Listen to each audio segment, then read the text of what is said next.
So let's listen to it.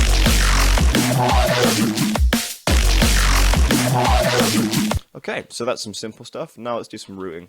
So yeah, we've got the low end pretty consistent, but the kick and snare transients want to take the forefront of the tune.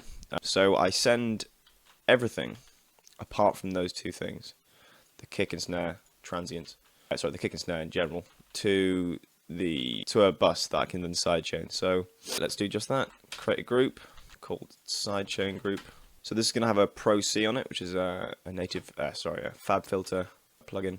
It's just a compressor really. So we're going to have it on the quickest settings possible. So a hard knee.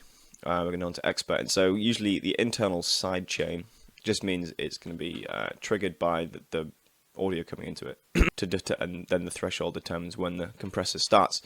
Instead of that, we're going to have external. So we're going to send some information to it that tells it when to work, basically. So I've got something specifically set up for that. Instead of using the kick and snare, I've got a sidechain trigger that I bounced out called sidechain transient. So basically, this is just a really short piece of audio that allows my compressor to act really quickly. So if you were using the snare, for instance, that whole shape would be taken into account. So the compressor would start here and it would end, depending on the threshold, somewhere over here. But I don't want that. I want it to happen for a really short amount of time. So we just kind of want to be sidechaining for this transient bit, the loudest part of the drum, this bit here. Okay, so in order to do that, I've created a really short transient, which sounds like this, but we're never actually going to hear it in the tune, so it doesn't really matter what it sounds like. It's just a cue, really. So I'm going to match the drum rhythm with this transient. So the drum rhythm goes like this. So the transient rhythm goes like this. Okay, and again, I said we're not going to be hearing that, so I've turned the sidechain enable on ProC, and instead of going to the output, it's going to go to that sidechain there. So now this is telling this when to duck. So let's get everything sent to the sidechain group. So all this business wants to go there.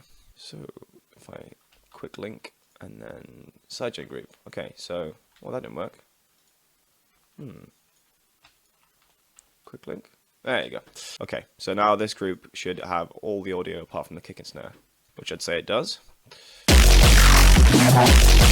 Let's turn on the sidechain group, sidechain trigger. As you can see now, the trigger is ducking.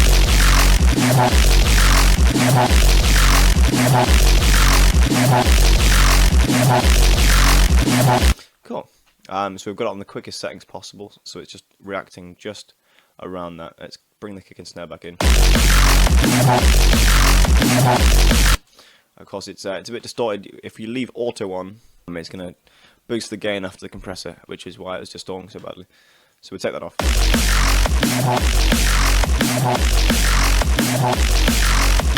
Actually, not going to send the kick bottoms to the sidechain group. We're going to have that coming straight out. So now you can hear the kick and snare transients popping through really nicely.